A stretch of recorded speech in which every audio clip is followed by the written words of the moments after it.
Welcome to Buddha at the Gas Pump. My name is Rick Archer, and my guest this week is Ann Sermons Gillis. Welcome, Ann. Thank you. So you have a whole bio here that I could read, but there's one sentence which jumped out at me. I thought we'd start with that and let the bio kind of fill itself out as we go along. And that is that you said, at age 49, she awakened to that which is beyond suffering. So what happened? Well, I've got to tell you, I think I awakened to it before, but I awakened to it at another level. I don't know how many times you wake up. But that's when it was my birthday, and I usually do something on my birthday for myself, and I heard that Gangaji was going to be in Nashville, and I lived in Memphis. And a friend of mine was sponsoring her, and I called her up, and I said, Rosemary, I see you've got a speaker coming, and I just feel drawn to go to her. Is it going to be worth the drive?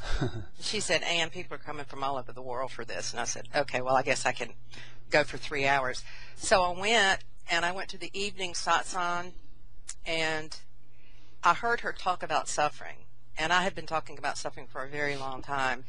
And this was one of the few spiritual teachers that I heard that talked about it outright. They weren't trying to be positive. They weren't trying to be joyful. She was just talking about all the aspects of suffering, and it's like, yes. And as she talked, it was like layers of stuff just came off. And then luck had it, there was a private satsang afterwards, and my friend said, we're having a private satsang, would you like to come? And I said, great. So I sat right beside Gangaji, or at her feet. I was right there. And I was just, everything was undone, and I was just laughing, and everything was so funny, and it was just great, and that was it. My mind just snapped, and that's what happened. Did it stay snapped? It did for a very long time. It has not permanently snapped. It snaps and resnaps. I had a day the other day that I was so snapped. I was actually driving in the car. And life was so amazing and so delightful and so expansive and so blissful that I could hardly contain myself. And oddly enough, some of my most blissful times where I've had these just being drunk with this divine have been in the grocery store, the car. I mean, just almost not even being able to operate because of the joy. Actually, I gave a workshop one time, and they didn't want to have me back because they thought that I was drunk on drugs. And I just gotten overcome by this joy, and I got there, and it was a weekend retreat, and I found out that the topic I was supposed to be talking about was different from the one I thought I was going to be talking about, and I just thought it was the funniest thing, and they thought that it was weird, that I should be upset, and anyway, so they didn't want to have me back because, people say, you can't be that. You just can't. Got to be a little more serious about this or something. Anyway, not everyone says that because people are certainly open to the unmitigated joy that's available.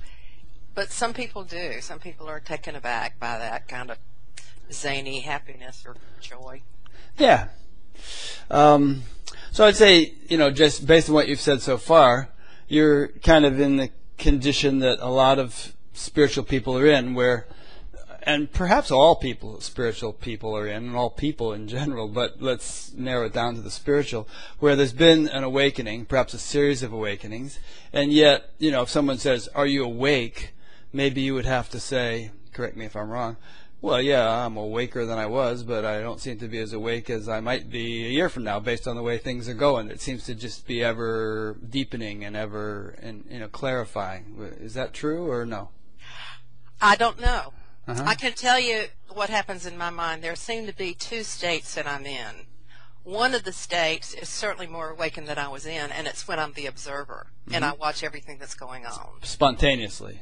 Yeah, just kind of watch. I'm always watching. And then there's the place where the observer disappears. And that's what feels like complete freedom and lightness. And that's when there's no separation. There's no me watching me. When me watches me, it's cool. I'm not a defect of the world. Life is okay, and it's interesting. As a matter of fact, it's darn amazing. And yet there is this blending of this seer and seeing that comes together. And sometimes for very long periods of time, I've had it extended for months. I've heard speakers on your show when they awaken, and it's like, well, how long has it been? And they'll say it's been a year, and it's been 2 years, and I smile and I think, wait until it's been 10 years, wait until it's been 15 years, wait until it's been 20 years, and then see if you can say, I always feel awake, I always feel this, that, and the other, because it does. It's not that it disappears; it takes on different qualities or levels within my awareness. Contracted and expanded. Mm-hmm. Yeah, I have friends, and actually people who I've interviewed. There are 2 or 3 people whom I interviewed who asked me to take their interviews down because they felt like their awakening went away again, and they felt it would be disingenuous to keep up an interview proclaiming themselves to have awakened. And that was after years of having lived in a state that they assumed was kind of permanent awakening, and yet, boom, one day they woke up and it was gone. So, Well, when I heard that I was, you asked me about this interview like a long time ago, and at the time I talked to you, I was really excited about being on the interview, and then your wife contacted me about doing the interview. And I thought, crap, I'm not like in the greatest space in the world. And I told my friend about it, and I've been somewhat of a spiritual mentor for her for many, many years. And she says, but Ann, it's really, when you're in the connected times, it's wonderful. But when you're in the time where you're more in your human presence, I always get more from you. It's always realer. It's like I can connect with more people. So there's not a state that's not desirable, because as long as I'm authentic, I'm really the kind of person that if you walk in a room and somebody says, how are you? And I feel like crap, I'm going to say that I don't feel good. Yeah. I had a woman come, and she looked at me one time, and we were in this big event out in Sedona, and it was all the New Age people were getting together. This was in 1989, I remember. And she says, smile, smile. And I said, I paid $10,000 in therapy just to be able to experience what I'm experiencing the way I'm experiencing. I'm not going to smile. I don't feel like smiling. I'm not in a really good space. I do joy mastery workshops sometimes. And I may be in just complete joy, and often I'll end up there. But I'll go in and say, "Look, this is my job. I'm giving a joy mastery workshop. I'm not joyful. I bet you aren't either. How is it when you really know that joy is present and you can't access it? Let's work on that. Let's go together. Mm-hmm. I'm right there with you, honey. Let's wake up in this moment together." That's good. I admire that. I think integrity is an important thing, and not pretending to be something you're not. I have pretended before. Yeah. And I can remember it, and I can remember it with shame, because I was so afraid and I wanted to impress people, and I come away from that feeling just so icky. I mean, this has been years ago. I mean, I'm not really in that space, but I had one big opportunity one time, and I blew it. I was just so full of pride. Mm-hmm. And I think this is something which befalls many spiritual teachers. There's a certain aura they project, a certain persona they project, and a pressure arises for them, both from the perspective of their followers and from their perspective. Pressure arises for them to maintain that, and they can get more and more hypocritical or dysfunctional between their public persona and their private inner life, either their private behavior or even their subjective state. And I think that creates a strain within a person, and ultimately leads to a fall in most cases. Yeah, ego rising. I've sustained that many times. Mm-hmm. You just, I can remember back when I first went into 12-step programs. I don't know if you remember, but I had a church for 15 years. I remember seeing about it in your book. I didn't attend it, but you mentioned it in your... No, I didn't know if you read it. I did, yeah. But anyway, and that was really tough, because I started out with this idea, I'm a minister and I'm leading the flock of the people and doing all of this. And then I had been meditating, and as many meditators, I had had all kinds of extraordinary experiences and states of consciousness, but my inner life, there were so many emotional, unhealed wounds and so forth that I had to deal with, and I was so embarrassed to go to these groups because so many people looked up to me as a spiritual mentor, but I went anyway and just let it all hang out, and it was just great. Yeah. Were you doing TM or some other kind of meditation? Well, I was doing a faux TM to meditate, and this was back in the early 70s, and I didn't really know how to go about it. And my sister read an article about Maharishi in the paper, and in the newspaper, it told how to meditate, and it says you get a mantra, and it went through the process. And I thought, well, I don't think I really am going to go to a teacher, and there's not one around here, so I gave myself a mantra. Oh, I see. And I just started meditating. I mean, here I am, like 24 years old. I give myself a mantra, and I've never told anyone what it was, and I meditated on that mantra and started having extremely intense experiences. It was just over the top. Interesting. So let's talk a little bit more about kind of the kind of intermittent quality of awakening. You mentioned earlier that there are periods where you observe yourself. I think you phrased it somewhat like that, and then other periods where even that observer dissolves and it's more of a unified state. Right? Right.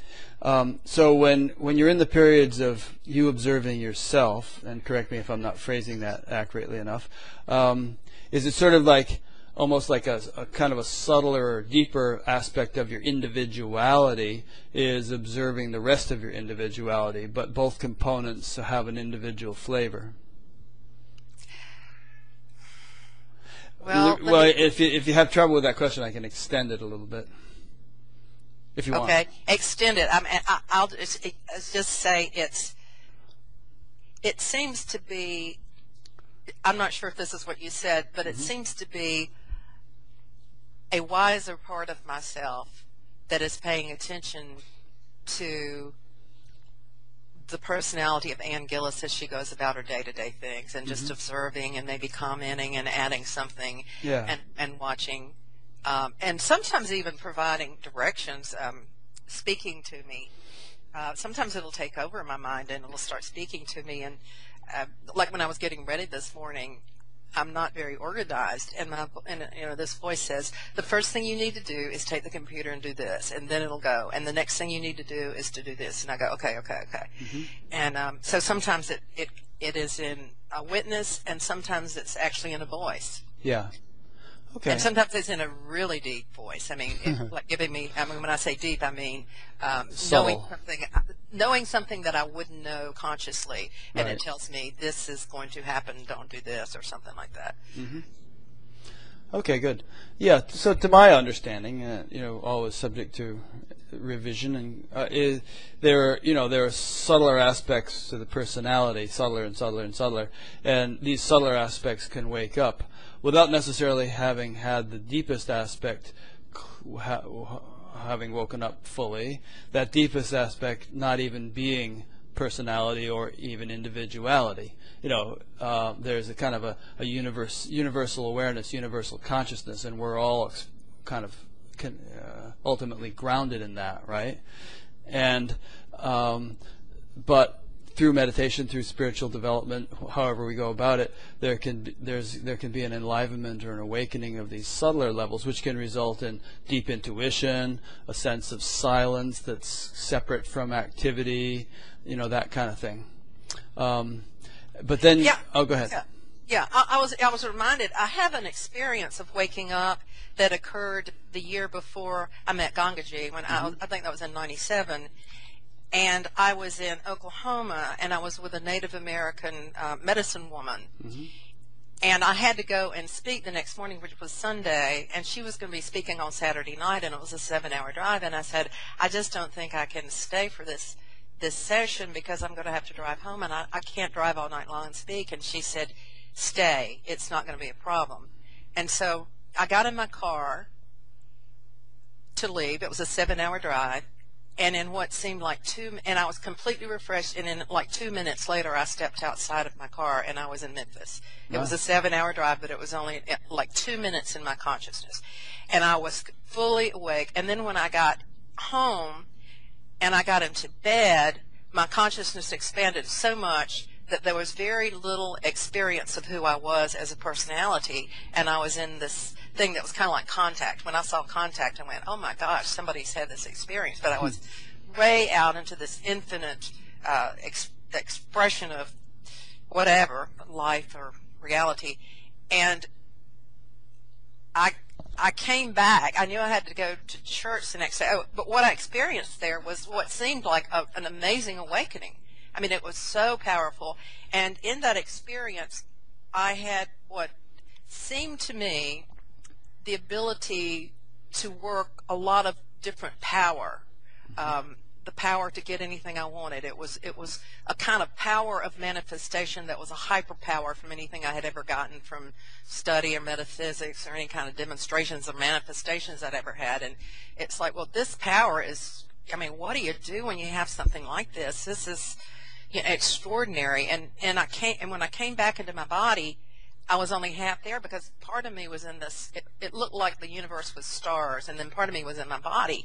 And I went to speak that morning, and I had always had trouble getting people to volunteer to do things. But that day, I mean, here I am like half in and half out, and I'm talking, and people are saying, whatever you need to do, I'll do it. You know, if there's anything, any help. I mean, I'd never had people just like flocking towards me like that. And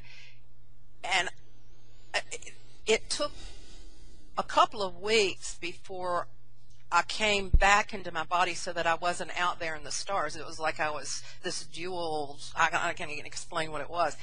And so knowing that I had power that I had never had before, I mean, some kind of ultimate power, and I didn't really know what to do with it or how to use it, and I know how the ego gets with that kind of stuff, so I was laying it aside as much as possible.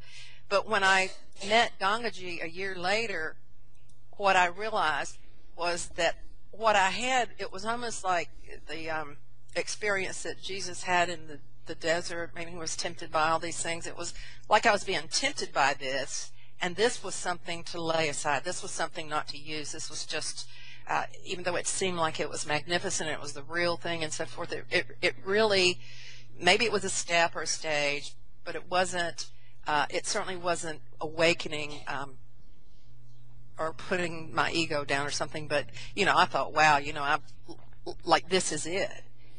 But when I was in my mid-20s, I had an experience of bliss, and it was like, this is it, this is it. And they weren't it, and it was it, but it wasn't what I thought it was, the everlasting solve your problems, always be present, direct experience of reality unmitigated by the ego. That it wasn't. Yeah. There apparently are degrees of it, you know, and I think there's a tendency, for whatever reason I don't know, to jump to the conclusion that some awakening we have had is the final awakening. And some people seem to stay at that stage for years. Some people, as we were saying earlier, lose it again and think, oh, well, I guess that wasn't it. And others, you know, continue to have deeper levels of awakening and realize, you know, and maybe after you've had enough of them, you kind of get accustomed to the fact that there will probably be more, and you don't jump to that conclusion. But I've heard Adyashanti and others, you know, write about this syndrome in which one tends to jump to the conclusion that an awakening or something that one has had is complete and final, and, you know, what more could there be? And I've interviewed people who, you know, when I ask them, well, you know, how's it developing now? You know, where do you see this going? They look at me like I'm from Mars or something. What more could there be? I'd like to speak to them in a few years and see how they'd answer that question. Yeah, and you know, I hear people speak like that I think are very genuine. I mean, you know, Gangaji, you know, I think she has a connection that seems to be ongoing. And I mean, I have one, but you know, I don't think it's the same. And it doesn't matter whether mine is like someone else's or not. But they're, you know, certainly people have different levels of awakening that are maybe stronger than others. I mean, I don't report to be on the top. I mean, it's somebody great. You know, if Gangaji walked in this room, my mouth would be quiet. I'd be listening to her. John Sherman, if I walk in the room with him, my mouth would be quiet. I'm going to listen to what he has to say. Mm-hmm. I'm not sure that there is a top. And and Gangaji, when I don't remember the details of our interview, but as I recall when we spoke, it was along those lines that he keeps evolving. I came across a quote from Adyashanti recently. He said even now he feels like he's just beginning. So it's kind of, I find that theme interesting, both because both I myself and I don't think I'm in danger of assuming I'm at any kind of final stage of development, but I talk to people all the time, and obviously a lot of people listen to this show, and if that is a syndrome that one can fall into, then it's good to propagate the knowledge that perhaps the course of evolution is vast. There's a quote from Mooji. I'll call it up on my computer and read it in a second. So there's another theme here, which is, integration and whether stages of awakening can make you dysfunctional at a certain stage. And I got an email this week from someone who had a profound experience when she was 12, and then when she was 18, she fell into a non-dual state for 4 hours, and her kundalini awoke. And at the age of 23, she went into a state which she calls nirvikalpa samadhi, or cosmic consciousness, basic self-realization. She said it was such an enormous shift that she became dysfunctional, and I still am. My identity disappeared into consciousness, like becoming a baby at home, embraced, yet scary, not knowing how to survive physically, because I was on my own and didn't have any people to reach out to for help. And she goes on, but she basically says that she admits to having even though she's relaxed into this state of everything as consciousness, still considers herself half-baked. I am not in a full embodiment at all, just slowly beginning to learn how to function and relate. But it really takes time. It may take years, although I find my progress is proceeding very rapidly. I'm getting used to resting in everything as consciousness. Even the one doing things as me is consciousness. In the beginning, I couldn't speak or move. I had to learn talking and moving again, and I am still learning. So, and I watched a bit of a YouTube video that she sent, and she's really looking like, whoa. But it's interesting because, speaking of TM, Maharishi, a bunch of people asked Maharishi one time, couldn't you just sort of enlighten us just like that? And he said, if that were possible, you wouldn't want it. It would take 10 strong men to hold you down. In other words, the contrast would be so great that you'd be unable to function. And so this sort of incremental, developmental process that most people, if not everyone, seems to go through is well and wisely put. It's the way it's supposed to be. It's not like we should feel there's anything wrong with us if complete, permanent, utter, awakening is not instantaneous.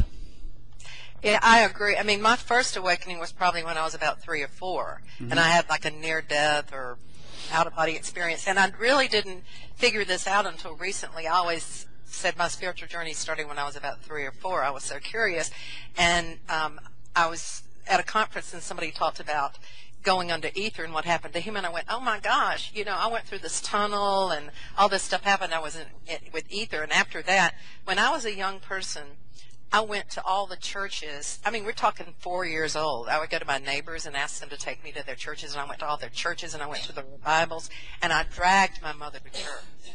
And it's the opposite with me. My mother's dragging me to church. And I played, and fortunately, I was always in very liberal churches that supported my growth, and they supported me to the point of letting them go. But it started, with that experience and this curiosity, but it was just enough so that I wasn't nuts. And I don't think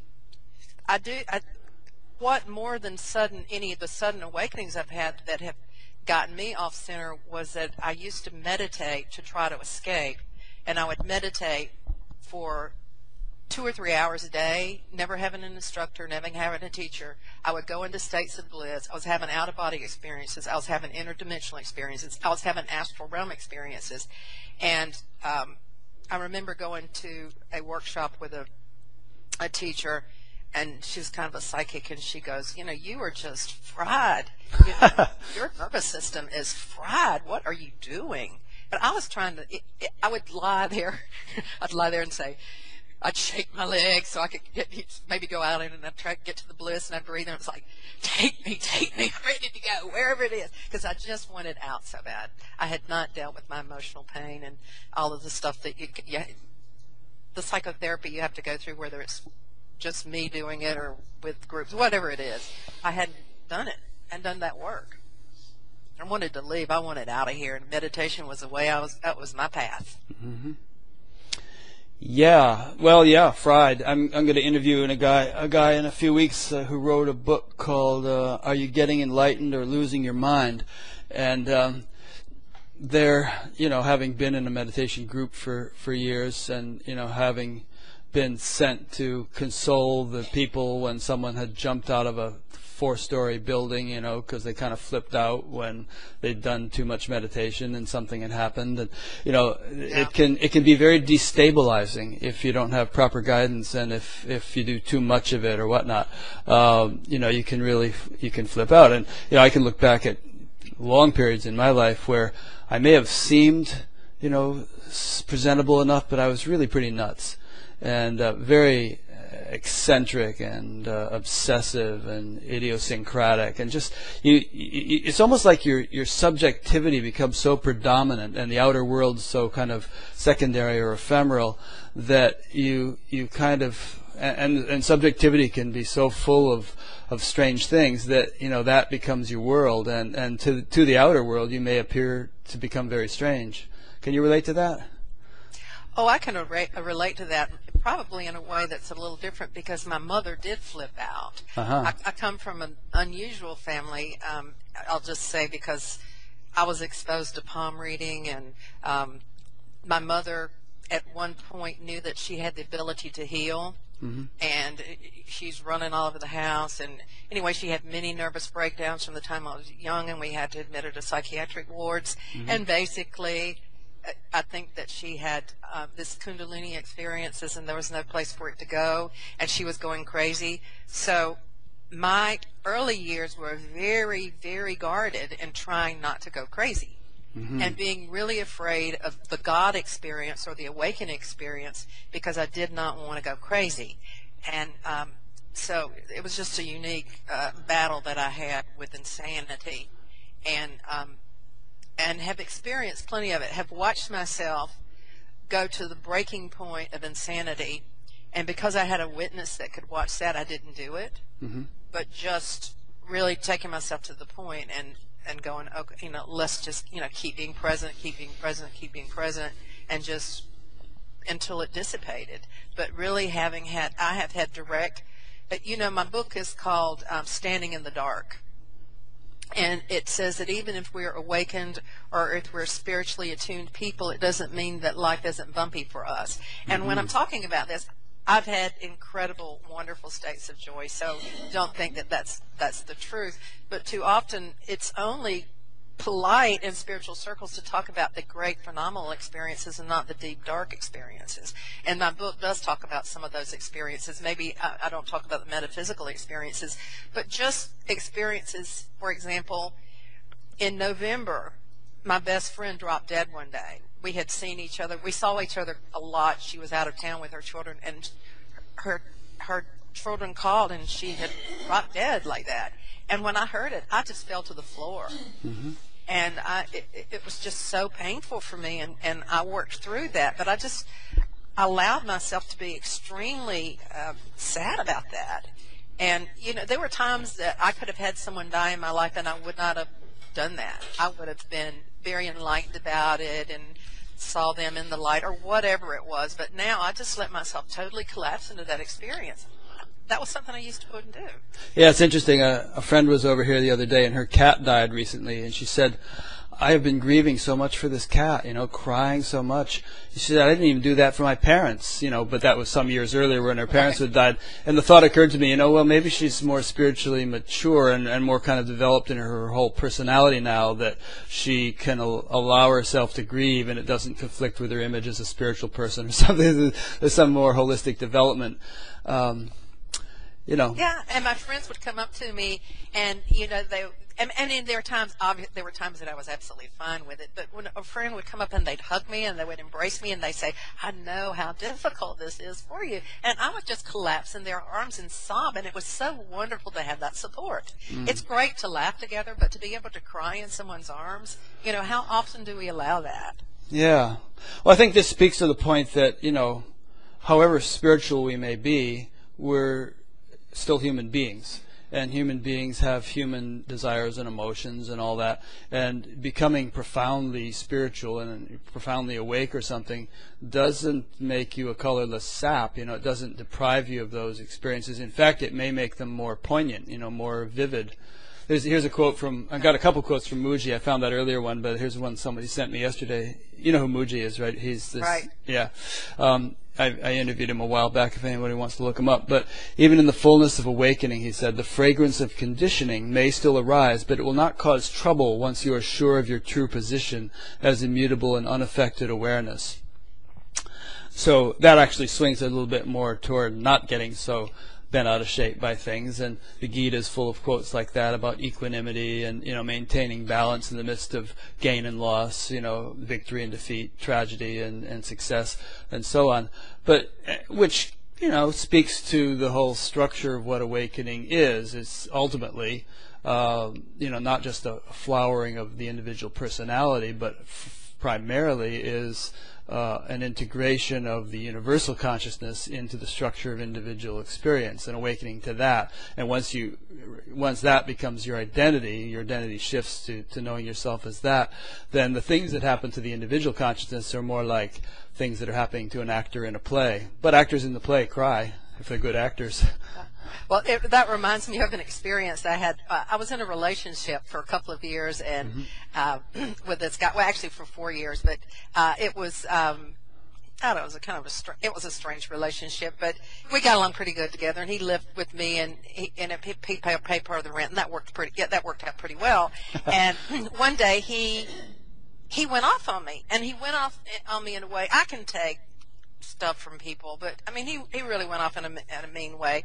And I went upstairs. By went off, you mean he got angry at you, or he was angry, but it was in a way that he knew exactly where to strike right. that would get me. Because when you get intimate with somebody, you know where they're striking towards, or you know how to hit the mark. Well, he hit the mark in a way that he had never hit before, in terms of loss of respect or something. I can't remember exactly what it was. So I go upstairs and I sit down to meditate and quiet myself so that I can look at it in a different way and process it and take responsibility for creating all this stuff. And I'm listening to my inner voice, and I'm very quiet, and I hear a deep rumble, and I said, here it comes. It's going to tell me how to get rid of this and how to be really peaceful. And I heard this voice that goes, don't put up with this shit. And I went, and I bolted out of the chair, and I ran downstairs, and I just went, you will never speak to me like this again. This will never happen again. And the following night, I had a dream, and in the dream there was a golden heart, and he had a stick, and he was pushing it. It was my heart, and I knew that the relationship was over. And I went to him and I said, this relationship isn't working, and we worked out details, and we had an amazing breakup. It was just probably the greatest breakup I've ever had. It was just beautiful. So never know.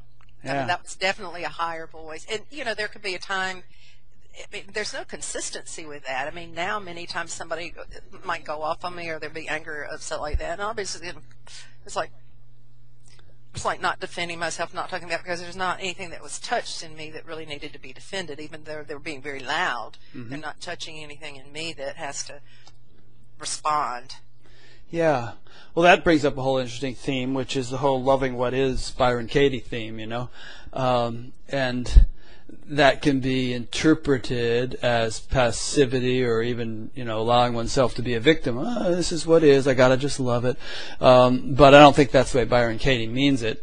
And I think what is required is to find a balance, and really to I think what's required is to actually be acting from a level of consciousness where, you respond appropriately in every situation, and that can't be faked. It's something that actually has to be in your bones and happening spontaneously. But perhaps along the way there's some little fine tuning and intervention that one can do, I shouldn't react that way, or I got to adjust my attitude here. Anyway. Yeah, absolutely. It's the ego is so stealthy. It's like our mind. I'm going to just say the ego is that mind part. Takes the best that we are, our highest intelligence, and it uses it against us, and then it covers it up so that we don't know it's there, so that when we get in a situation, we can actually think that we're authentically responding, but we might not be. And I think that's what it takes. It takes authenticity. If someone is upset or going off on me, and I am not touched by that, then I can just sit there and listen. But if something happens and I really am touched, then that's the time that I set a boundary. I certainly don't yell at them. I mean, I don't go off and scream. It's not that I don't remember doing that many years, but I would just say this is not appropriate, or you go through that kind of thing. And I'd say, please don't talk to me like this again. This doesn't work for me. Set a boundary, but I need to know when I'm in the consciousness that I'm really hurt. I may need to do something different than when it just rolls off me, and I need to be stay tuned to who I am and what I think in the moment to be able to have that appropriate response, as you put it. Yeah, and one could imagine being so tuned. This is actually a good question. Can one become so tuned, and so deeply tuned, and so stably tuned, that it's never going to be a sort of an issue anymore? It'll always be one's natural way of functioning. Go ahead. I was going to say, I don't know. Yeah. Because since I haven't had that experience, I don't really know. Interesting to consider, anyway. Yeah, it's interesting. It would be nice. I mean, there have been times of brilliance. I think I just wrote about this in my newsletter. I think that when I had a love relationship was leaving me, and I can tell you one of the things that I've struggled with in my life was relationship addiction, and that is that when the person started going away from me, just feeling those deep states of pain and grief, and he was leaving me, and the way that he did it was that he started putting me down. Instead of just saying, look, I want to get out of the relationship, he was finding fault with me and putting me down. And he looks at me one night and he says, you're the meanest, most vindictive, manipulative, controlling bitch I've ever met in my life. And I went, so I'm a mean, controlling, manipulative bitch. That's interesting. I said, well, is there anything else that you don't like? I said, that's pretty big. I said, is there anything else you don't like about me? And he looked at me, and he was so not expecting that, that he just looked at me, and we both just started guffawing. I mean, we just hilariously laughing. It was so funny. Interesting how a more detached reaction can elicit, can defuse a potentially horrible situation. Right. So. Here's that other quote from Mooji I was referring to. As long as the body is existing, there will continue to be a kind of maturing taking place, becoming deeper and deeper and purer against a background of unchanging awareness. You can only contemplate and keep contemplating, because in your contemplation you'll find, I'm here, and whatever will happen next, you're not concerned about. Beautiful. Yeah. So this kind of brings in the theme of the background of unchanging awareness, which I think is an important thing to bring into the equation, because a lot of times when people talk about their spiritual experiences or their awakenings and whatnot, it's like I have this experience, and then I had that experience, and by the very syntax of it, they're referring to experiences which come and go. But Mooji here referred to a background of unchanging awareness, which of course brings up the movie screen analogy that Ramana and so many teachers have used. In a theater, every week there's a new movie, and within the movie itself it's changing on the screen, but that same old screen is still sitting there.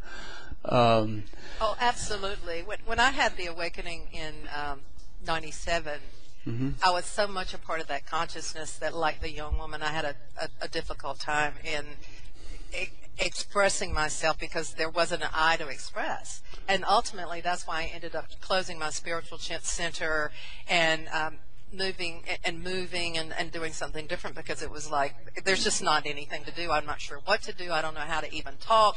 All of the belief systems that I've built my mind on are gone. They currently don't work.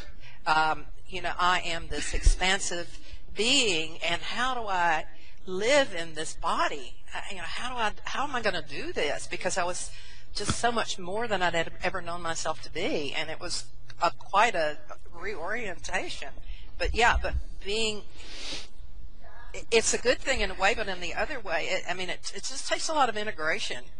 It does. And like the girl, the young girl said, it apparently can take years. And personally, I, having hung around Maharishi Mahesh Yogi and other, Amachi and so on quite a bit, it's my impression that it really does never stop. I've used a quote from Saint Teresa of Avila in recent weeks, and she said that it appears that God Himself is still on the journey. I used to sort of see enlightenment as some kind of static endpoint, beyond which any further development couldn't take place. And I have friends who still argue that that's the way it is, but I don't buy it. I've never observed it in anyone. I always have seen, whereas they may have that background of unchanging awareness, and that might even be very powerful and very predominant, at least in terms of the relative expression, which we identify as this person or that person. There's no end to growth. There's no end to refinement, deeper and deeper, purer and purer, as Mooji said. Well, that's just so cool, because that's what, ultimately what I am is this consciousness expressing through many bodies. And I'm going to want to have every experience. I'm the Nataraja. I'm Shiva dancing. I want to experience life in everything. I'm not going to say, ooh, this doesn't look good. I'm not going to do this. I don't like this. Let's not say this. It's just every aspect. And that's where, going back to Byron Katie, regardless of what kind of experience I have in my mind or what thought runs through, it's like, wow, how creative. Even if it's depression, it's all this creativity moving itself through me as a body. That's phenomenal. It's exciting. It's incredible, regardless of what state. And I don't need to avoid any state, because everything is okay now. There's not any not now. Yeah, and the way you just expressed it was beautiful. If you take the perspective of being cosmic awareness, universal awareness, then you were expressing through Anne's body, you were expressing through Rick's body, and, through Byron Katie's body, through the cockroach's body, just through all these different expressions. You want to say something there? Well, I was thinking about a few experiences I've had of being... being in a body is just such a slippery thing. One time I showed up and I was somebody else. I was in a hospital room and I was in another body. And it was very, very brief, and it's like, what am I doing here? There was no Anne, there was none of that. I was somebody else. I remember being another person. And I also remember, now I will tell you that this was a drug-induced experience. I have not done many drugs, but there have been some from time to time. And actually a spiritual teacher gave me some, what was that? Mushrooms, those mushroom things. And I had an experience of more than one dimension at a time. I actually was experiencing 5 dimensions at one time. And when that happened, I thought, oh my God, no wonder I'm I'm thinking about limits. I said, get me back to the limit. You just can't do it when you're in 5 different dimensions at one time. I can't do that. It's just too expansive. There's not anything wrong with this contraction. It's okay. Yeah. Interesting point. Very interesting point. I'll tell of another experience I had of being cosmic awareness, and I don't know that it was an awakened state, but I was everything, and I thought, well, the only thing I could remember was the name Anne, and I thought, well, if I drop Anne, then I'll still be there. But that went on for a while, and then I came back, and I experienced myself as more contracted, and I finally became the house. I was in the walls of the house, and I was just the house. And at that point, I recognized that I was consciousness extracting, and I went, oh my God, I can't believe it. I'm going to get in that body called Anne, and I'm going to really believe that I'm that. I can't believe that's going to happen. And I'm going to totally forget who I am you know, and it will happen, and there's not anything I can do about it because I'm already way contracted down, and then boom, I'm back. That's interesting. You know, just these states of consciousness. Time is so slippery. States of consciousness, who we are, all of those things. Who knows? I'm going to show up, and I might show up as a dog and not even know it. I mean, there's just so much that the mind can do that we're not aware of, or consciousness. One of the cities that Patanjali outlines is, you know, being able to kind of occupy the body and, you know, of another person. There's a story of Shankara having done that, the founder of Advaita.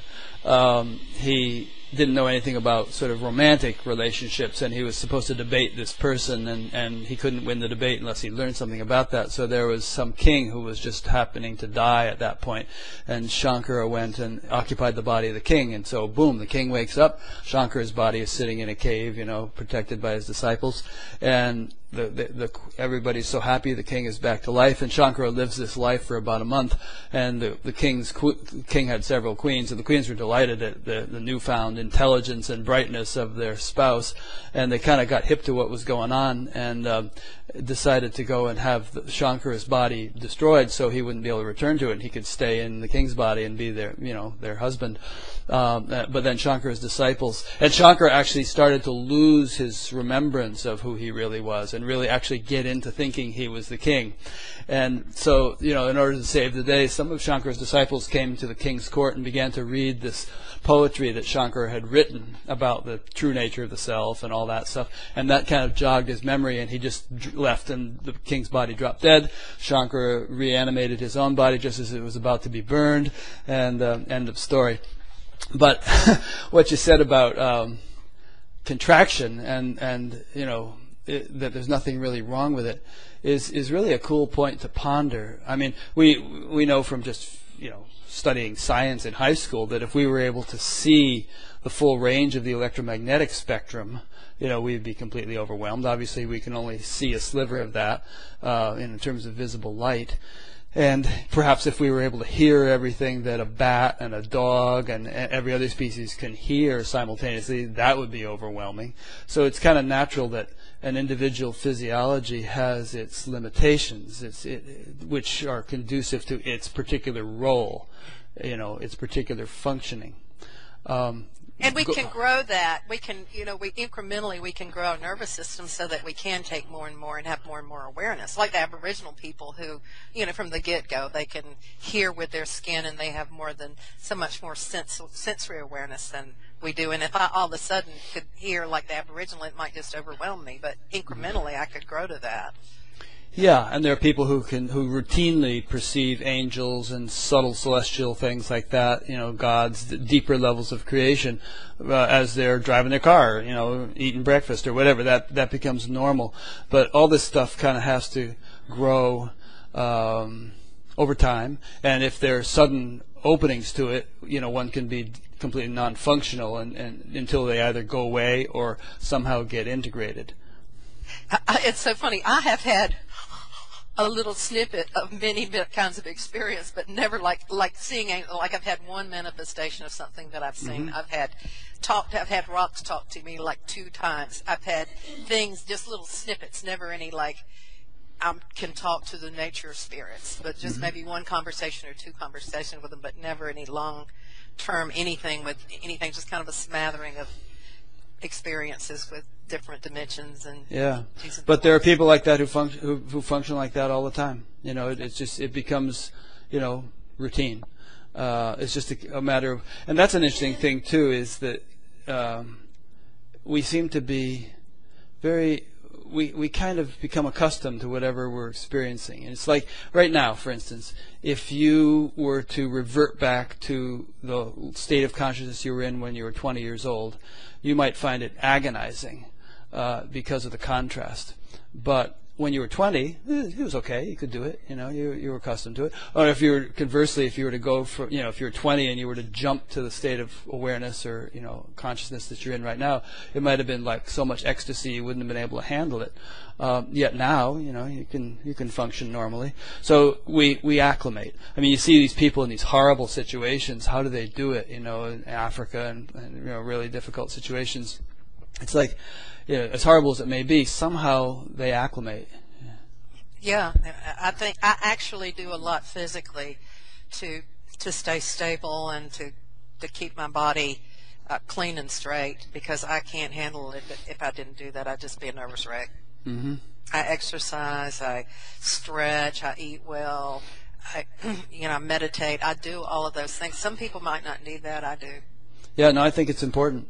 And in fact, when I've been on long meditation courses and people have been flipping out and whatnot, the recommendation has been, okay, you need massage. Okay, you need to meditate less. Go out and take a hike. Eat some heavier food. Don't just eat this, fruit diet or something. Have some chicken. Have something heavier. Smoke a cigar. Whatever it takes. So sometimes we need grounding. We need tamas, T-A-M-A-S, which is it's a Sanskrit term meaning the sort of the dense, heavy quality of creation. Can't be all sattva necessarily. That's what happened when I was earlier. I had no tamas. Mm-hmm. I was meditating and trying to stay in those high states, and that's why I was just so nervous and anxious all the time, I think. Yeah. Huh. And dealing with the heels of insanity in my family and trying to work through that. Yeah. Which was interesting. I mean, it's all interesting, and I mean, it's fine to have that. It's not like I had to overcome a bad childhood. It was like that I got to experience those kinds of mindscapes that a lot of people would never get to experience, that they would not dare tread, that they're afraid to go to, and going into those mind states and those experiences without fear is great, really. I mean, whether it's a state of anger, I had to learn how to be. Have states of anger without being that upset about it. I mean, I can remember one time I had washed my car, and I had polished it. It was so pretty, and I was coming back from a walk, and my neighbor was mowing its grass, and the grass was going all over the car. And for a moment, I looked at it and I went, "Everything is in order. It's perfect." And then I went, you just wash the car. Couldn't you give yourself like 1/2 a second of anger? I mean, just 1/2 a second at least. You will not fall apart. It will be fine. Just give yourself this 1/2 second. And then I went, yeah, I'm really upset. And then boom, it was gone. But just to give me that 1/2 second. That's great. I still want to keep coming back to this theme that you said earlier about contraction is okay. I don't know why, but I find it interesting these days. I've been thinking about this. It's almost like, contraction is not only okay. What are you doing there? Is that contraction? I'm contracting and expanding. It's almost like it's almost not like it's not like it's only okay, but it's necessary. If there wasn't a sort of a principle in creation that causes contraction, that contracts, we wouldn't have a universe. And there's in terms of physics, there's tremendous force involved. I mean, the amount of energy bound up in an atom, we know, is immense. So there's this tremendous. And I remember Maharishi giving a lecture one time where he was talking about Maya, and which actually comes from Sanskrit roots meaning that which is not. But he said, imagine the strength of grip that could squeeze the whole ocean in a drop. He said it must be somehow even greater than the whole ocean, the strength of grip that could squeeze the whole ocean in a drop. And physics tells us that in a cubic centimeter of the vacuum, at the level of the vacuum state, the Planck scale, there's more energy than in the entire manifest universe.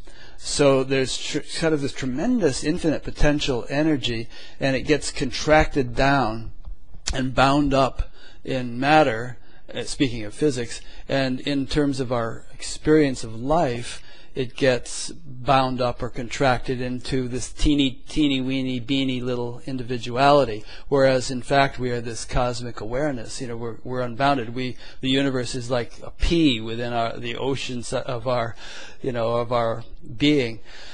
So I find that fascinating, and the whole game seems to be, to integrate the two, to have that complete unboundedness, and yet be able to function within boundaries, within very precise, minute boundaries, and without losing the unbounded awareness that you are. Yeah, You got it. And I think that to add to that, and that is, with infinity, it goes both ways. There's infinite big in terms of being big, and there's infinite in terms of being small. They can't divide a particle or a boson or, any of those things. They can't divide it. They can keep dividing, and they keep finding it smaller. It's infinite. They can go infinitely smaller, constantly infinitely smaller, and you can go constantly infinitely larger. So the infinity is like, we think of it when we're expanded that we're infinite. We're infinite. We can keep going, but if we keep going the other way, we're infinite also. Infinity meets itself on both sides. Yep. There's actually a Vedic phrase specifically for that. It says Anoraniyan Mahato Mahiyan, which means smaller than the smallest, bigger than the biggest. And it refers to that which we are.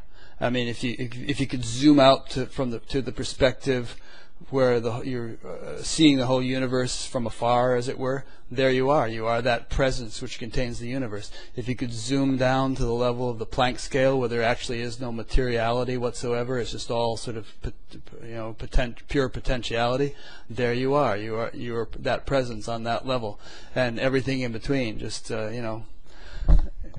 encapsulating or embracing it all.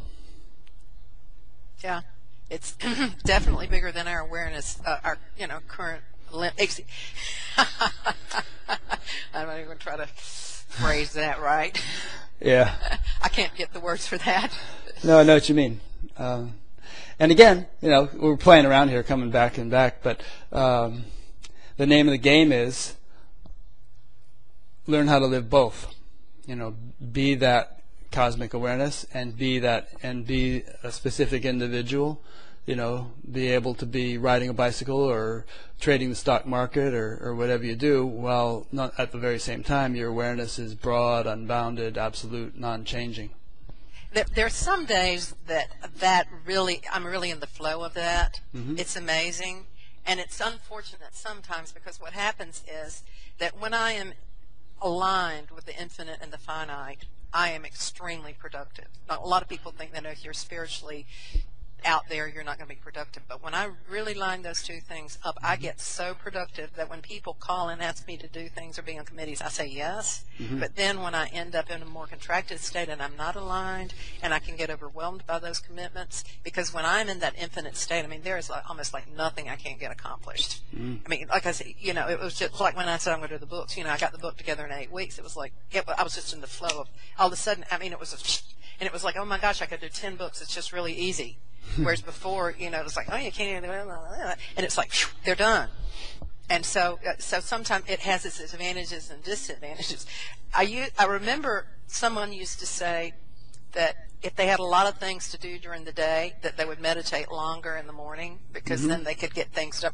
And I think the topic was having enough time to meditate. And the person says, if I've got a lot more things to do, I meditate more. And I actually find that true. The more I stay centered and quiet, it's like then I can really go and stay centered, and it keeps flowing and it keeps flowing.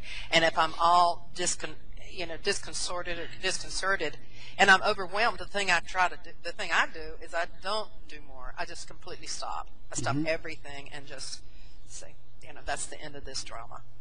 Yeah, which points to the notion that being established in the absolute and that unchanging awareness actually impacts the relative, if it's properly integrated, in terms of greater coherence, clarity, orderliness of thinking, support in terms of your intentions and desires. You have a desire for something, and it somehow seems to get fulfilled. Yeah. Even something as mundane as a parking place. And it's not that you drove more efficiently somehow and that found you the parking place. It's that there's a sort of a larger context in which things get organized, which is not just limited to your subjective or to your individual sphere. There are impulses of intelligence everywhere, which ultimately you contain. And if you've awoken to your status as the home of all those impulses of intelligence, then they do your bidding. And then when I am not aligned to that, of course the trick is to keep my mind so that when things are not going the way that my mind experiences that flow, is to be equally surrendered into that as completely okay, knowing that that's absolutely right also. Yeah, because what can you do when that's the state. Well, the surrender somehow, even in the things that seem a little bit more difficult to me, often yields sweeter states of consciousness. Not that I'm going for a state, but I mean, it is a nice dessert. But because there's just something out of that space. The Course in Miracles talks about this. One of the most beautiful places of the world is where an ancient hatred becomes a present love.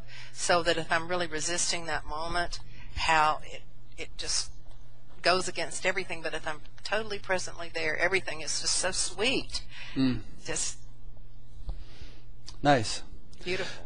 So is this kind of what your book Easeosophy is about? Having things flow easily as opposed to struggling and straining, and do they flow easily by virtue of being in that unbounded awareness, or was that a whole different take you had when you wrote that book? Let's see. When I wrote that book, there's so many different levels. Easeosophy is what the book is about, and there are many different levels of awakening to that ease. And so, I was awake to that level when I was awake to that level. And what I address mostly in that book is, I believe that our culture is addicted to struggle. And I'm not talking about the struggle of life. I'm talking of living. I'm talking about life is a struggle. And that's the cornerstone of our culture. Life is hard. And you have to struggle. And it's not honorable for it to be any other way. And we live by that code, and it's a subconscious, unexamined code that we live by. And it's not about learning to be a positive thinker so that everything can be better. It's a matter of deeply examining that there's a decision down there, and there's a collusion with our culture. And if you get outside that, you seem a little bit strange and weird, but it binds us. And there's so many people that have that decision that I wanted to point. That was my little niche to point that out. And it's not for people that are going for non-dualism. It's for your everyday person walking down the street, and they get up in the morning, and it starts with the alarm clock. Oh my God, I got to get up. I got to take the trash out. How can I have so many things to do? It's that kind of struggle that's just endemic. It's when you have it's a pandemic. I mean, everyone seems to have that disease, and that's what that book is about. It's learning to give that up. Well, is that the pandemic because, for the most part, our society consists of people who are locked into an individual perspective, devoid of any kind of universal awareness? And if we had, a society in which the opposite were true, then life is not a struggle would be the norm? Well, I do think if we were in a culture that life is not a struggle would be the norm, that we would be in that, and in my guesstimation, that would be a more expanded state of consciousness. Yes. Yeah. So I guess the question is, which is the cart and which the horse? Can a person enable life to become more effortless and struggle free just by tweaking some things in the way they, their attitudes or their understandings, or does it really take recourse to, absolute unchanging awareness for the relative phase of life to shift and rearrange itself in a more effortless way? Both things are true. I think that we can make it relatively. Go at it from either direction. Somebody can be completely asleep, and they can have just one idea, and that idea can shake them. And that idea is that I don't have to suffer about this in just that very moment, because I don't have to not suffer about it in the future. I don't have to not have suffered in the past. It's just in that moment when I say, "Oh my gosh, I don't have to suffer. Mm-hmm. This is great." And the other side about being in the culture, there's cultures in South America that don't have the future in the past tense. I think I talked about this in that book. So if you were born in that culture, you really wouldn't have to read The Power of Now. Right. Because you wouldn't even have the concept of living in the future or living in the past. And so just by the virtue of our culture, we are given certain parameters that we never know are there. Like I'm saying, just getting out of the concept of now, because we have these tenses and we live like that. So we have to learn, relearn to join the present moment, to be there. And that's the way it is with struggle. We have to examine areas of struggle. And one of the things that I talk about with people, and people will get it right away, and that is if you're in a car and you're riding for 12 hours, somebody will meet you and say, "Oh my gosh, are you okay? You've been riding for 12 hours. And I used to do a lot of writing, and I would lecture, and I would drive, and I would say, well, I really didn't die. I just drove 12 hours. I feel fine. It's more difficult with me now that I'm older. It is more difficult for me to ride long. I mean, I would stop and get out, but I mean, it's more difficult for me to ride. But people just think that certain things entitle you to suffering. I mean, if the weather's not good, people are going to suffer about it. This is what I'm talking about. And the reason that I bring this up to the conversation is because this is certainly not the ultimate teaching, but I'm not the ultimate teacher either. What I do is that I teach what I know, and that is that I do know that there are levels of pain and suffering that can be undone without having to totally destroy what you know as your life and your belief systems. You can keep moving up or dehypnotizing yourself until you're ready to look for infinite awareness or to long for that. But until then, maybe just wanting your life to be a little easier is what's up for you. Yeah, that's great. I respect that. And obviously, it almost seems absurd to be suffering over the weather. But I've known people who've done that. I mean, I remember this one person I used to know who would go into a depression all winter long. And how crazy is that? I mean. Well, there's also secondhand suffering, and I have to watch it because my best friend that died was very allergic to a lot of things. And when you go into her room, and if there was incense that people had on perfumes and so forth, she would be bothered. And so I would walk into a room with her, and I knew immediately that there was going to be a problem. And I'd start thinking, oh my gosh, she's going to da da da da da da, and I had to let go of that. And then when she died, I noticed I would walk into her room and I'd smell the smell, and it was like, oh my, and it was like. That isn't there. That isn't there anymore. And I think that we have those kinds of habits where something is no longer even there, but we're still carrying on that need to suffer, and we just project out the old thing and suffer. And it's our identity too. Suffering is an identity that we love. Yeah.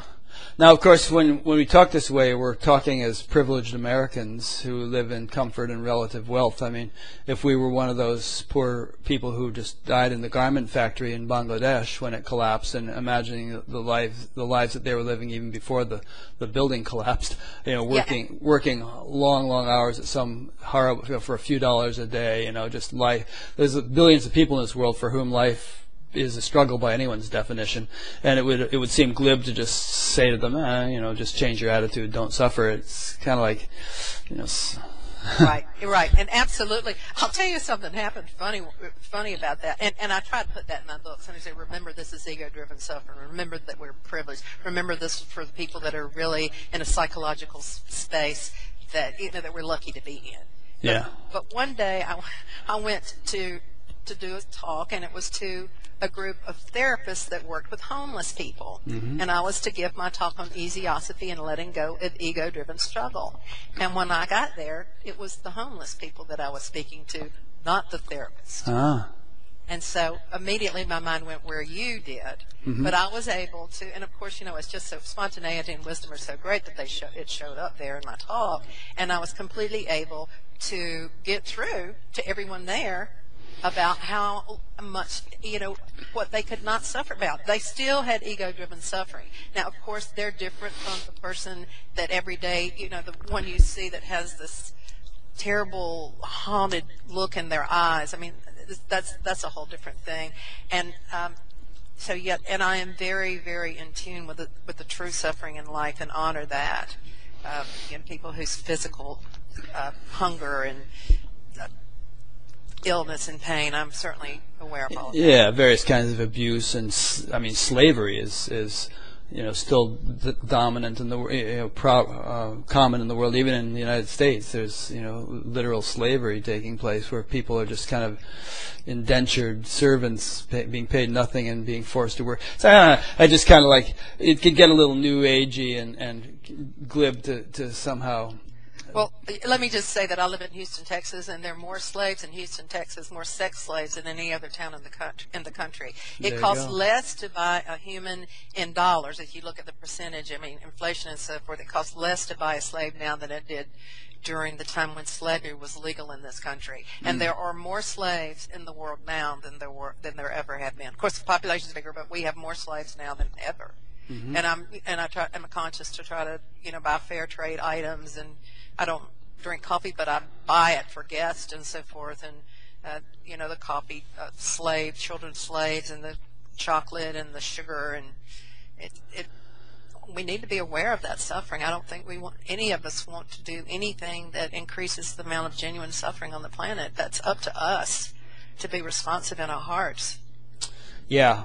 And this might seem like a tangent to some listeners, that we've gone off on, but I think it's kind of very much in keeping with the theme that life is multidimensional, and that, render unto Caesar what is Caesar's. You have to sort of deal with issues on their own level very often, which is not to say, like, Einstein's famous saying that if you deal with a problem on the level of same level of consciousness at which the problem was created, you're not going to solve it. So there is the value of bringing in the second element of this deeper, broader awareness, but that doesn't mean you can just wallow in that nice deep awareness and expect sex slavery or starvation or all these other things to disappear. And a lot of teachers whom I respect, like Llewellyn Vaughan Lee, for instance, the Sufi teacher, really addressing this point nicely these days. There was an interchange at the Science and Non-Duality Conference between David Loy and Francis Lucille about this kind of thing. David was saying, well, what about environmentalism? We non-dualists should sort of be concerned about these relative things as well. And Francis was kind of brushing him off as, the Earth is like a speck of dust. So it's an interesting thing to consider. Well, that's basically, the truth is living with both of those things being true. Mm-hmm. Because the earth is just a speck of dust, and yes, I'm going to do this because this is what I want to do, because it's my dharma to do this. I started working for zero population growth in the 60s. I started working in the working for environmental causes when I was very young. I mean, because you can't wake up and not want to take care of yourself. And that myself is the tree, the bird, all of these things. And I made time to go spend in nature and vision quest and, be on the land and fast and do things to connect with Earth, so that I didn't want to just be out cosmically. I wanted to be in and experience all of those things. And, I'm on committees, and I'm chairperson of kinds of things, and I'm a facilitator for environmental stuff. And when I went to the Earth Summit in 1992 in Rio de Janeiro, I'm hitting those things. And continue to do so. But if it overwhelms me, mm-hmm. like I say, I usually will stop, because, I can become too much of that is it. And, I got to do it. Well, I only do it because that's what there is to do. I don't do it because I have to. The world probably will fall apart, but I have my little part. Yeah. No, that's great. And my own personal advice, if I were in the position to advise anybody, would be, to incorporate the whole spectrum, not take refuge in the absolute to the exclusion of the relative, nor vice versa, not sort of be, so caught up in relative things that you don't have access to the deeper value, in which case you can become very cynical and depressed and even suicidal. There have been cases of people. I remember some photographer in Africa who was photographing these starving children, and he ended up committing suicide. It's just like life was too much to bear. Had he had access to that deeper value of life, it may have buttressed him up and enabled him to sort of deal compassionately with the horrible situation, yet not lose his own, stability or whatever. That happened to me too. I traveled around the world and was doing a lot in terms of trying to facilitate global transformation. Mm-hmm. And at some point I went, you know what? I've got to stop and go home and take care of myself. I'm too stretched out there. This is not working. I don't know whether I'm making a difference or not. I've got mm-hmm. to come home and take care of me. And when I mean that, I mean my body, my retirement, all those kinds of things. It's like, you're not a kid anymore. You're going to have to, why don't you get your air conditioning fixed, get an IRA? I'd go to India and spend the money and not get my air conditioning fixed so that I could do something like that. That's what I would choose to do. Mm-hmm. And that you can hear my dog, Lucy. Yeah, girl. That's okay. No, girl. We've got a couple of them here, too. Yeah. Somebody must be putting something on the front steps anyway. Mm-hmm. That's draw back from that because I needed to take care of some physical matters. Yeah, I admire the fact that you've done all that. And I am relatively retired. And for example, when I published this last book, I don't know whether I'll sell any or not, but when I published my first book, it was imperative that I sell books. I needed to do it for an income. And now what I've done is that I worked on my prosperity consciousness. People say, oh, we don't want to be material. And it's like, wait a minute. If I want to pay my bills, I need to have a relationship with money in which I'm not afraid, I don't back down, and I'm in integrity. Let's work that out. And I did. And my money is good. I mean, I can do whatever I want whenever I want it. I don't have to work. I can work. I can do whatever I want to do. And that was by design. That's great. You know, and I'm not ashamed of that. And it gives me the luxury of having to, you know, to be able to do, you know, whatever I want to do, to talk to you, to sell my book. I decided to just get a few copies. I usually get thousands of copies of books, and I'm just going to get a few copies. And I went, gosh, if I give this to a distributor, I only make like $1 on it. It's like, it doesn't matter. I don't care. But when my first book came out, I had to sell those. I don't have to. I'm going to sell them, and I'm going to write them. I'm going to put them out there. They can sell. They can not sell. I'm a writer. That's what I do. Yeah. I know, I'm thinking of Ram Dass. He, you know, had thrown himself into this spiritual life and given all his, you know, money to the causes that he was concerned about. And then, you know, at a certain point, emails started to come from Hawaii. You know, let's help poor Ram Dass. He's done, he can't even get along now, and he's done all this. I got one of those. Yeah. So, you know, you got to kind of keep it together on all levels, basically. Yeah, I remember the story that he told us. As a matter of fact, I heard him speak back in many, many years ago, and he was telling the stories about when he had divested he burned all his photos. I think he said somewhere. I think that was him. He talked about burning all his photos, and then all of a sudden it was like, dang, I wish I had done that, you know. Yeah. In this moment of detachment. Right. So what's this one about? Offbeat prayers for the modern mystic. Well, when I had a spiritual center church, I would write the liturgy, the prayers and meditations and so forth. And somebody just came to me and said, look, why don't you put this in a book? And I said, well, I can't do this. And she said, well, I'll help you do it. And so we just gathered together the prayers that I had written, and I did introductions and vignettes of my life. You know, I told about some of my, I don't know if you read the introduction to the book. I think I did. I read whatever you suggested. Right. And so it was about, it was about waking up. And different books tell it different ways because it depends on the audience how I write things. Because, you know, I honor that there's a way that I can speak that people will listen to me. And so book was written in a certain way. And it's prayers to God. And I had not done that kind of prayer like to an external God. And at that point, this was in the 80s and early 90s, but all of a sudden I found myself in need of the image of something that could take care of me, like the parent in me was not there, and I needed to do that. So that book was written out of that need. And come to find out, a lot of people really loved that book and would keep it and read it, and it changed their relationship with prayer. It's not really the way that I personally communicate with the infinite, because I don't have that much need to communicate with the infinite in that way anyway. But it's like songs or prayers to God. Yeah. I used to love those. In India, you know, if you'll read some of the poetry, I think that I was influenced by that, and I thought, well, what is my version of that? It may not be that the infinite is something one can pray to. I was just listening to a talk the other day about about the personal and impersonal aspect of God, and the impersonal, the absolute, is not responsive. It's like a log. You know, it's just like, it's absolute. But then there would be some relative phase of God and that could be responsive, and that could hear one's prayers and respond and so on. Well, there have been responses, and you could call this a prayer. Well, I'll tell the story that I tell in the book, Offbeat Prayers. And it was a time when I was getting out of a relationship, and it was just so painful. I had lost 12 pounds. I couldn't sleep. I mean, I couldn't eat. I was just terrible. And I was so addicted to this guy. I wanted to see him. It was like a hit, you know, cocaine hit or something when I saw him. And I called my mother to talk to her about it because it was just so painful. And I thought, does God really listen and answer prayer?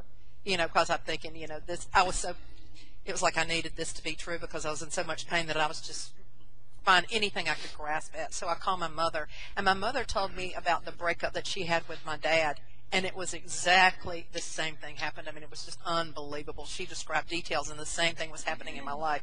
So I've got some passed down pain in my life. And so after that, I talked to her. She says, and she told me how she wanted to stop smoking cigarettes. Oh, no, she told me about my dad, and she said, I didn't want him to leave, and it was so painful, and I prayed, and I sat, and she said this calmness came, and it responded to me, and I could let him go. And I thought, okay, I gotta get with that program. So I sat down, and I did that, and I kept saying, this is so silly to talk to God like this. And so I sat down, and I said, I've got to have help. I've got to have help. I've got to let go. I've got to let go. This is like my prayer. And I heard this word bubble up through me, and it was like Ishmael, Ishmael. And I started feeling calm. And I went and I looked up the meaning of that in a book, and it said the meaning of that word was God hears and answers your prayers. And I was able to let go, and those kinds of things happened over and over again. And as long as I needed that to be true for me, the universe would respond. I had another instance in which I was in bed, and I was just in so much pain getting out of the same relationship. Boy, it was hard getting out of that relationship. And I'm lying in pain, and so I'm breathing, and I'm trying to be present with God, and I'm really a trooper. I mean, when I look back at myself, gosh, what courage that sweet little kid had. And I'm breathing, and I'm hurting, and something crawled in bed with me, and it was an entity, and it just wrapped itself around me. And it was the essence of the person that had left. And he says, what you think that's going on? And I was like, gosh, that brings tears. It was so sweet. I'm surprised at that. But he says, what you think is going on is not what's going on. And this loving presence just engulfed me and surrounded me. And I was at peace. And I've just found that regardless of whether I'm so contracted that I need that immediate response from a higher power, or I am that higher power, that that there's this compassion and love that is just amazing in life. That's really sweet. And boy, that's a mantra for all of us. What you think is going on is not what's really going on. I mean, we're just seeing the tip of the iceberg, and there's something so profound, running this show.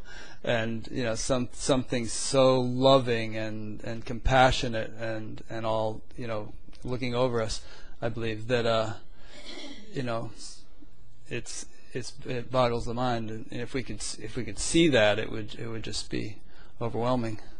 Well, I had a dream one night, and it was unbelievable because there was a period of time where I was integrating on some kind of subconscious and conscious level the masculine and feminine sides of me, and I had a dream of this male presence coming to me, and it was the male aspect of myself incarnate, and I realized how it had gone with me through threads of lifetimes, and it had always been there, and it had been constant. And recently I had a dream, and I was with a man, and we loved each other so much, and it's like you realize that this is only a dream, because sometimes my dreams are just so absolutely real, and they're so, what's that word, lucid, that I can't tell the difference between the dream and the waking and this, right. I can't tell the difference. But it's like I was telling you, you need to know that this is a dream, and we're going to wake up. And I want you to remember this, because this love is just so steady, it's so present, it's so always. And that was a recent one. The other one was a long time, but it's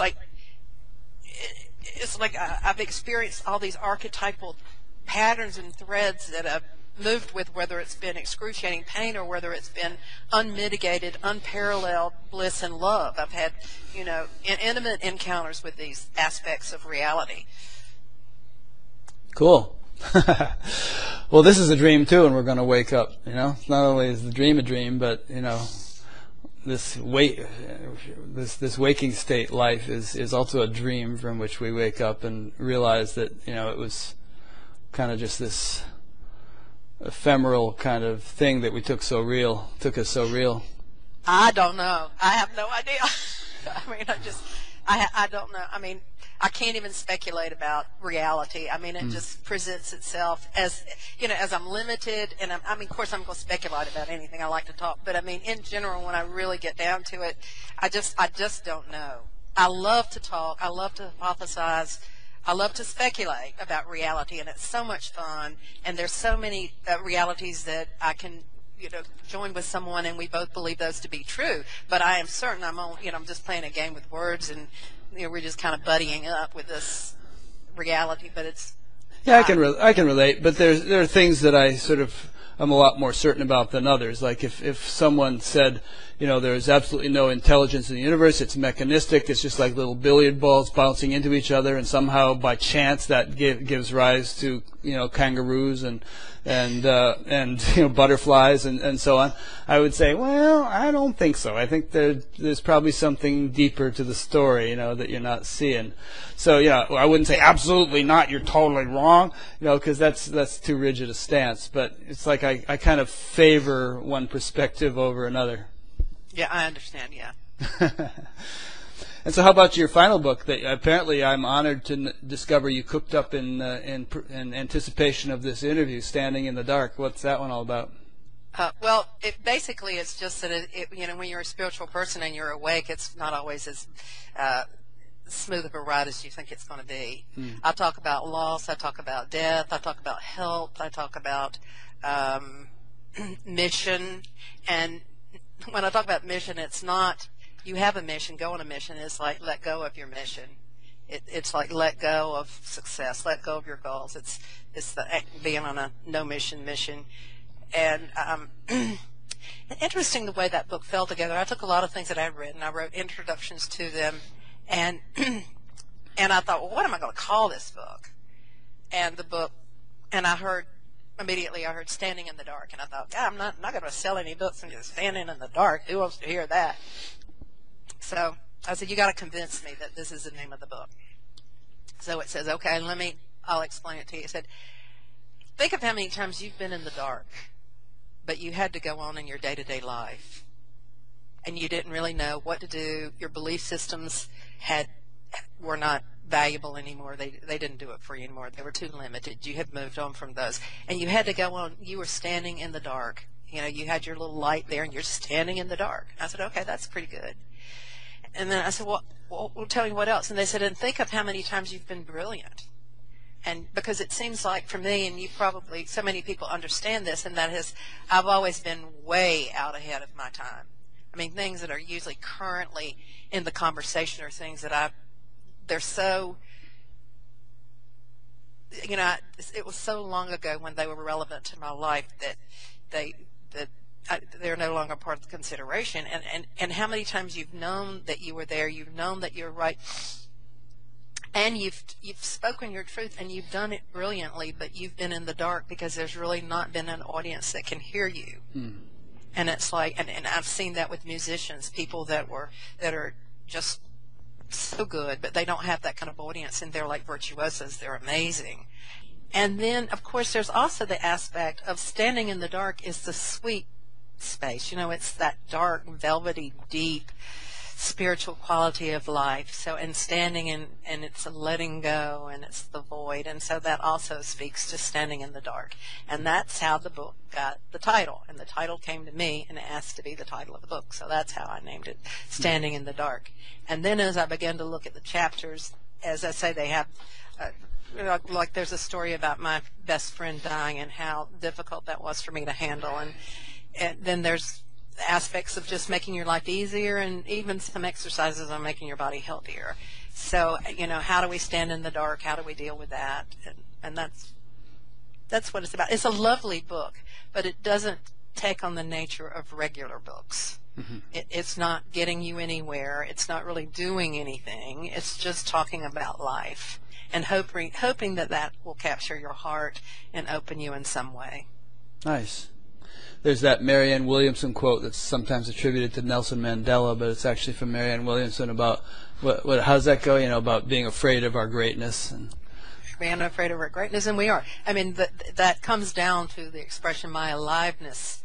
I believe that my aliveness hurts other people, and so what I'm going to do is to constantly dampen that down so that I won't of what's the word, hurt people through my aliveness. You also mentioned the notion of like musicians that were way ahead of their time and so on. And obviously there have been all kinds of people, musicians, scientists, artists especially, civil rights leaders, just all sorts of people who were ahead of the curve. There's a Bengali saying, which is that if no one comes on your call, then go ahead alone. Oh, well, my sister, my oldest sister, stood alone. She was my mentor for many years, and she had an IQ of 160. And for her, she would describe how it was in her city, being just so much more intelligent than everyone around her, and her filters for life were just so different than everyone's. And of course, she had she gained a certain amount of emotional awareness just because she had the sense to look. Some people. She lived in a small town, and she talked about how it was to be alone like that.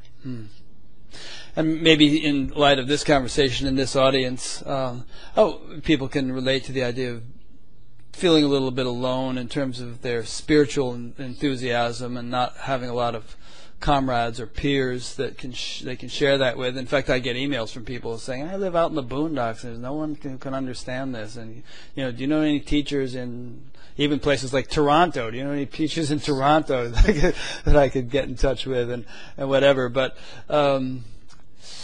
there is a sort of a global network, I think, of people who are waking up and who are, regardless of what spiritual path they may be following, who feel a kinship and a camaraderie, and that seems to be getting more and more populated all the time with interesting folks. Well, I was alone in so much of it. One of the first awakenings I had was, it was in the 70s, and I had gone through so many experiences, and I had been on my own, and I told the universe, I said, look, I'm going to give this up because I know nobody else. Nobody ever mentions it, talks about it. I've been on this trip for years and years and years. We're going to get off this planet unless you give me something. You got to give me something here. And so I got, that book such and such you read? Okay, go get the book. I go get the book, and it says, look in the back.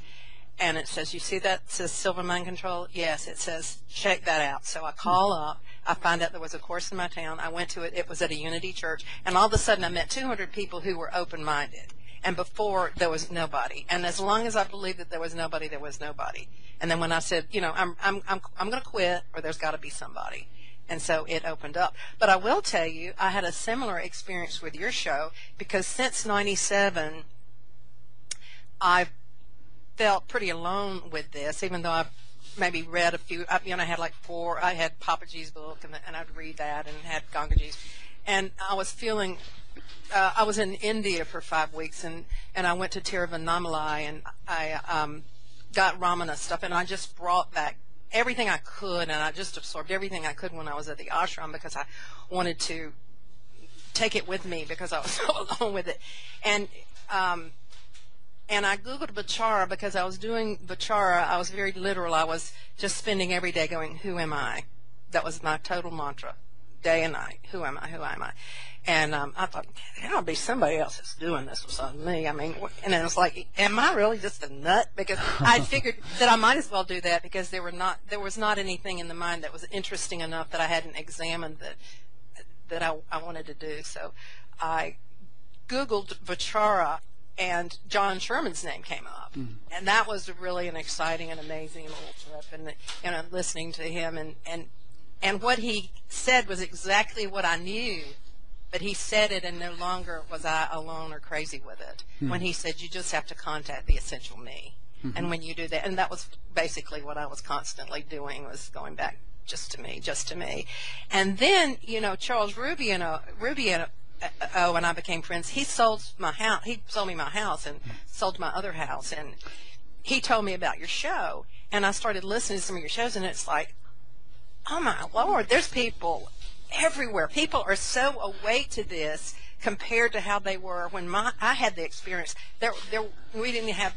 I was just in the 90s. I was just getting real internet savvy in the 90s, but they still didn't. You weren't going to have websites like this. I mean, you couldn't get a webcam of Arunachala and sit in your living room and watch it. And so it was, just amazing to connect with your show and find these people. And I would listen. I've listened to so many of your interviews, and they would say something, and it was like, oh my gosh, I've had that experience. And it was something like really weird. It was like, oh my gosh, I've had that experience. And something I was like, oh my gosh, I've had that experience. And it was like, but it was so comforting to, because I felt like I had a friend even, I remember listening, I believe it was David Parrish, and they were listening to his, and there were like 6 or 8 things on his that were like, bingo, bingo, bingo, bingo, bingo, bingo.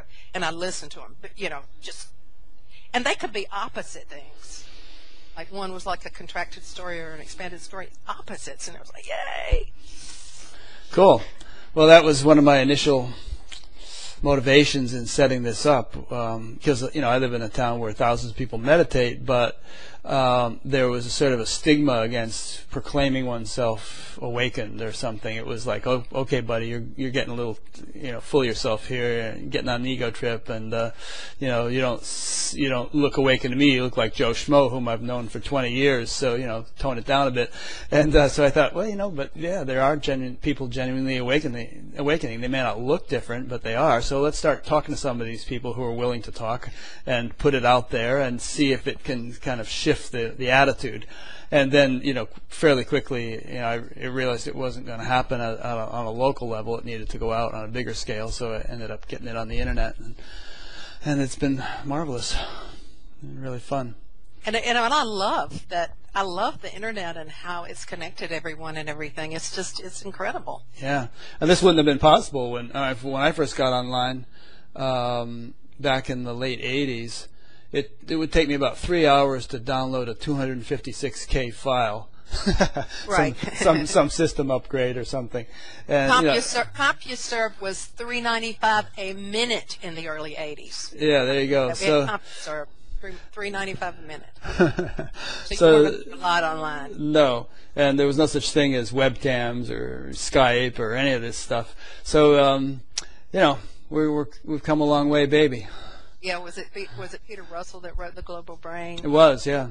And he was talking about, we knew that there was going to be a shift in consciousness. We knew something was going to happen to connect us, but we never imagined that the internet was going to be what it was. And that's what so many of us were thinking, okay, something's going to happen. Well, that's what it was. Yeah, at least on the technological level, that's what it was. And it needed to be that or something like that in order to connect everyone. So, we could even speculate that the arising of the internet is a kind of a physical reflection of the awakening of consciousness on a deeper level. That that's how it has given it.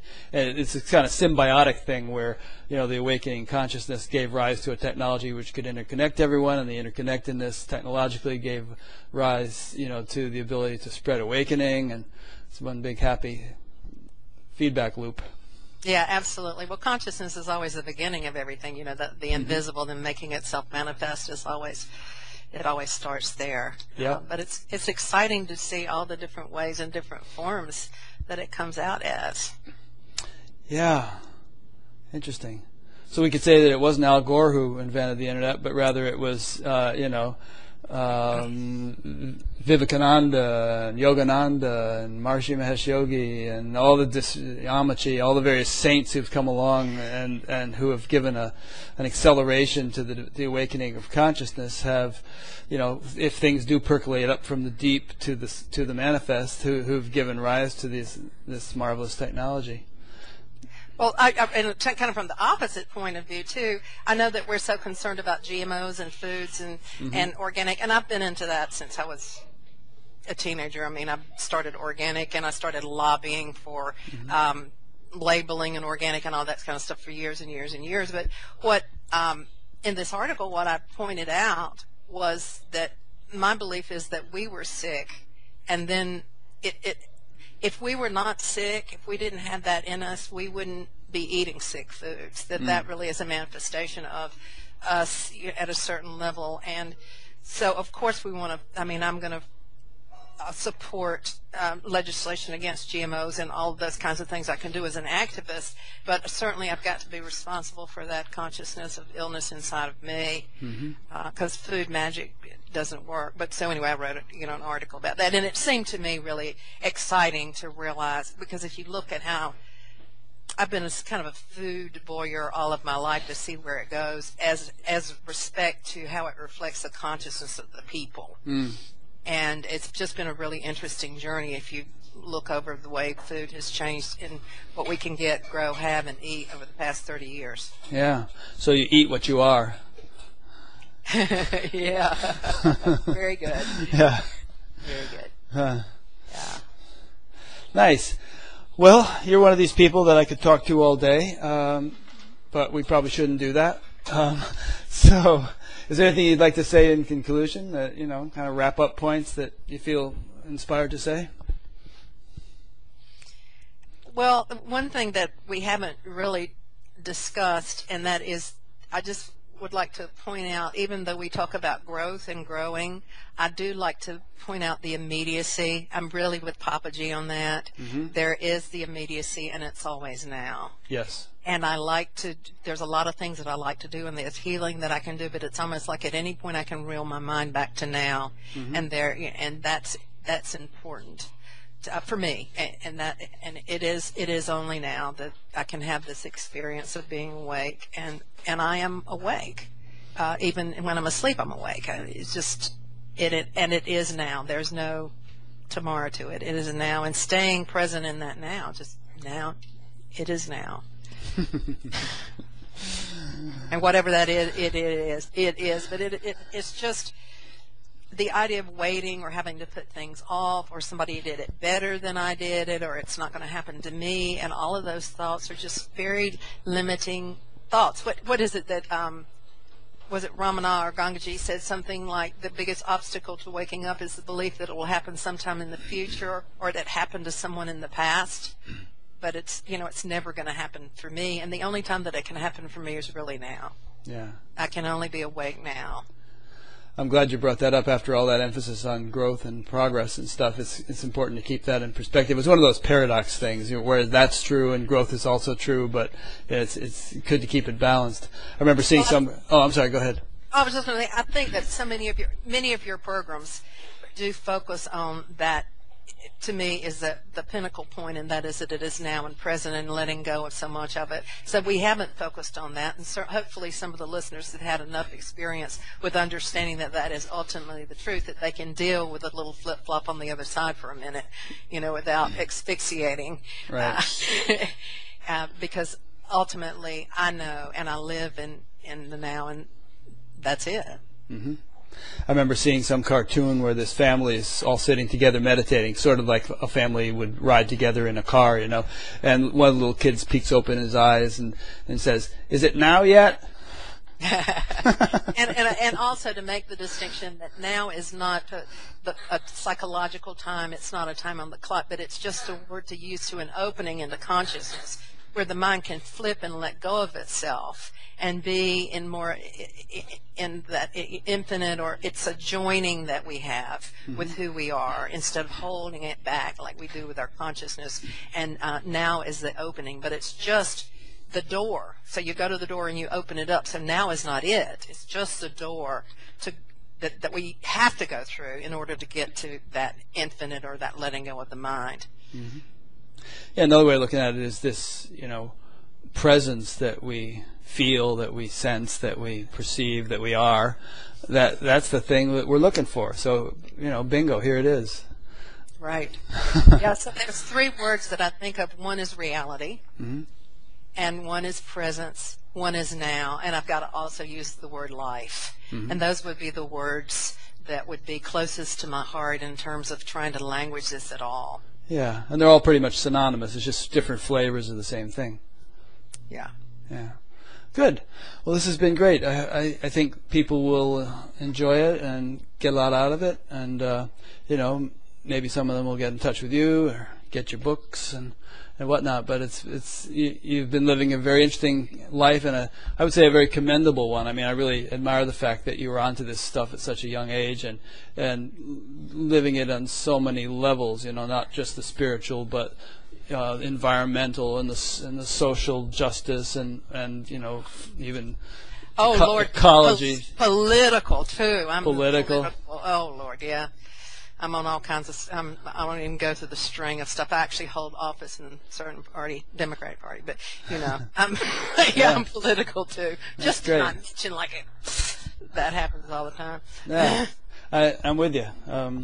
I mean, there was a time in my life where I brushed all that stuff off. All you need to do is meditate. All that stuff will take care of itself. But I really am quite fervent about a lot of those issues now. Well, and it may be that there's a time where we have to slough it off. True, other words, yeah. Really get to the spot where we can deal with it. Because if we go out prematurely into activism, what we do basically is get angry and hopeless and usually project that onto other people and not get a whole lot done. Yeah, I mean, it's a good idea to know how to swim before you go jumping in to save drowning people. Yeah. So it provides that fuel. Yep. Meditation. Yep. Feedback contracting. Thank you so much. And something that I'd like to say also to anyone that would listen to this, and I say this with sincerity, and I feel a little vulnerable saying this, but I don't. But I really feel like I want to say it, and I hope that you get this when I say it, and that is that I love you. Oh, thank you. I hope you're not saying that just to me, but you're saying it to I'm everybody saying who's listening. Everyone there, I just want you to know that I love you, and that love is alive, and it's really alive right now, and it's a love that is me, and I'm speaking as that, and I hope that you don't take this as being prideful or, that I've got some kind of weird thing going on here. It's just really simple, and it's the truth. I love you. I think people will get it, and I think the feeling will be mutual. Yeah. And thank you so much. This has been super. I just love to do this. I'm so grateful that I can do this. Oh, thank you. Because all I like to do is talk about this stuff, and I don't get to do it that much. Yeah, me too. I mean, I get to do it quite a lot, but not as much as I'd like. Well, the more the merrier. Well, when I need 7, I've spoken in a lot of unity churches and a lot of Church of Religious Science churches and a lot of groups like that, and the things that we talked about today are not really the things that you talk about there. And I love speaking to those people. I mean, it's just so authentic and it's wonderful. But they're things that are a lot of times they give me the topic that I'm going to speak on. I mean, it's great to be able to just no holds. No holds barred. Right. Yeah. Right. Yeah, it's a wrestling term. Okay, good. So let me wrap it up. I've been speaking with Ann Sermons Gillis, who lives down in Texas, but travels and does all kinds of things, both online and in the flesh. She might come and speak for your group or something like that. She's written 3 books that I know of: Easyosophy, Offbeat Prayers for the Modern Mystic, and Standing in the Dark, which I have on my iPad, so I can't so easily show you.